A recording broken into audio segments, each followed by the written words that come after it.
Sa isang tahimik na gabi sa isang lumang apartment, may isang dalaga na nag-iisa habang naghahanda ng hapunan. Narinig niya ang marahang katok sa pinto, pero nang sumilip siya, wala namang tao sa labas. Bumalik siya sa kusina, pero ilang sandali lang, narinig na naman niya ang parehong katok, mas mabagal at mas mabigat.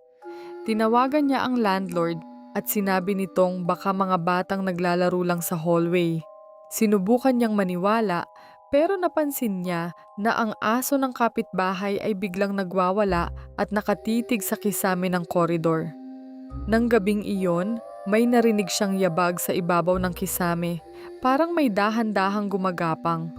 Kinabukasan, nakita ng pulis ang bakas ng kamay sa alikabok sa attic hatch sa loob mismo ng apartment. Ilang linggo nang may lalaking nagtatago sa itaas ng kisame at bumababa lang kapag patay ang ilaw. Ang huling katok ay hindi galing sa pinto. Galing iyon sa kisame niya.